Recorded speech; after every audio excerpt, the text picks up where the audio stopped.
Haven Free Library, Miss Kim here. And today we're going to be conducting an experiment, bread in a bag. What do you all know about bread? I know bread is delicious and one of my favorite things to eat. What ingredients will we need to make our bread? And how will we make it?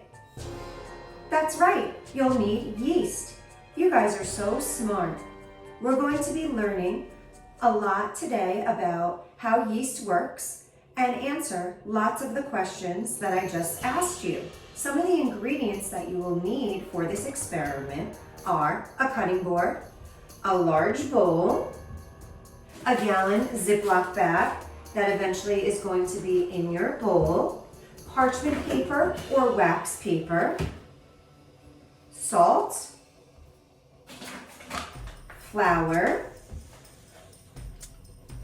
olive oil, rapid rising yeast. You're just going to be needing one package. It comes at the store in 3. Granulated sugar, butter, a measuring cup that's for dry ingredients, a teaspoon and a tablespoon, and a bread pan. So let's get started. The first thing that you're going to do is open up your Ziploc bag and stick it in your bowl, just like so. You are going to cut open one of the packs of yeast and pour the whole pack in. Did you know that yeast is living organisms? When you add water or any type of liquid to yeast, it becomes alive. It makes it active. It makes the yeast turn into fungus, just like mushrooms. Then you're going to use 1 cup of warm water.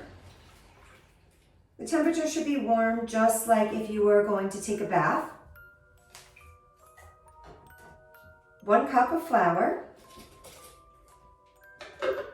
and 3 tablespoons of granulated sugar. 1, 2, 3. Close this stuff up. Put this aside. Now what you're going to do is make sure that all the air is out of your Ziploc bag. And that's why you have the bowl, so that we don't have any accidents of spilling any of the ingredients. Now once all the air is out and you zip it on up, you are going to just knead it with your hands. Mix it all together.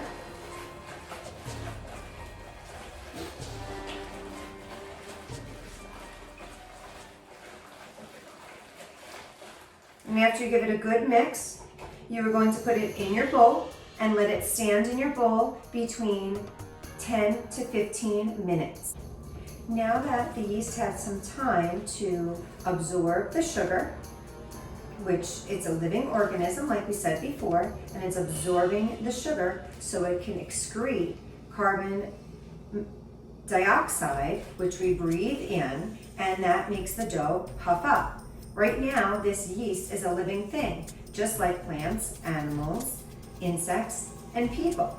So now that it's kind of starting to puff up and it's taking that sugar in, we are going to go ahead and add some more ingredients. So we're going to carefully open this on up, and we are going to add 1 more cup of flour, 1 teaspoon of salt, and then another ½ teaspoon, and 3 tablespoons of olive oil.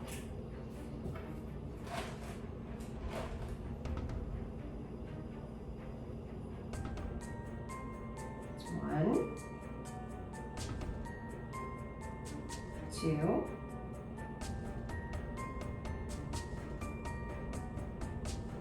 3. Now we're going to carefully again zip this up, let the air out of the bag, zip it up, and knead it again with our hands and really mix all of this in one more time. You can definitely see that it is starting to puff up and become more dough-like than liquid. Give it a good mixture.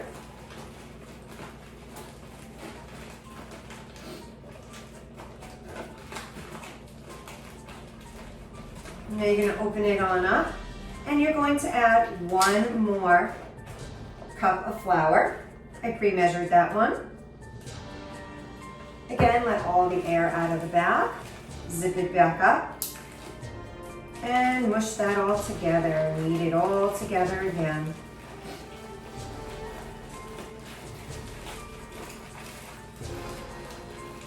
Now it's going to have the consistency of dough. Push it all down to the bottom here of your bag.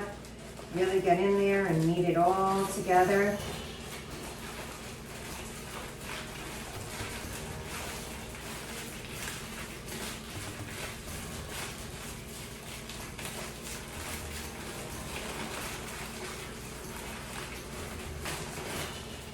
Once this is all kneaded together, you can set that aside. And on your cutting board, you are going to put your piece of parchment. I'm just going to move my other supplies here.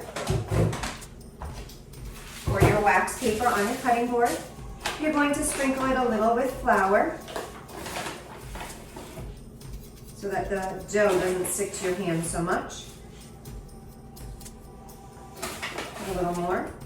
And we'll leave this right over here in case we need some more. You're going to go ahead and take your dough out of the Ziploc bag. It's going to be a little bit sticky. Then go ahead and put that right on your parchment paper.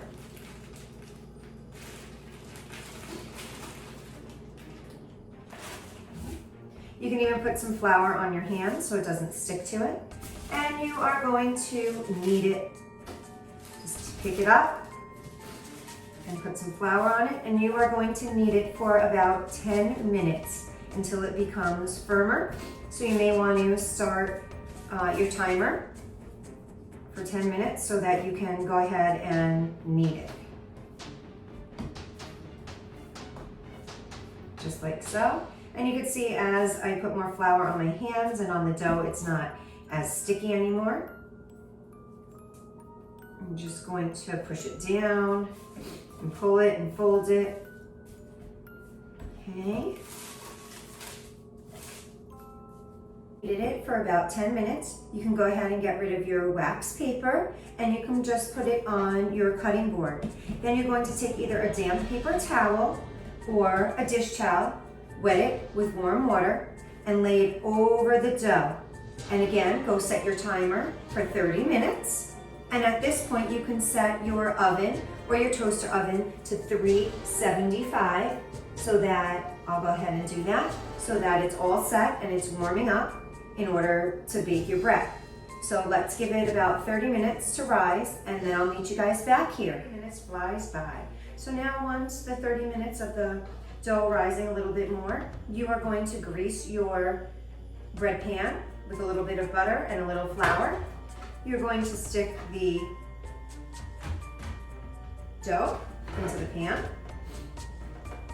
And you're going to go ahead and stick it in your toaster oven for 25 minutes on 375 or in your oven.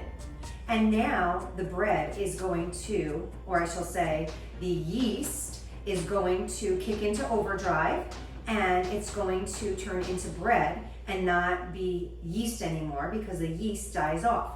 Then the best part, after 25 minutes, you can go ahead and cut a slice of your science project, of your bread in the bag, and enjoy a slice. Hope you enjoyed this science project.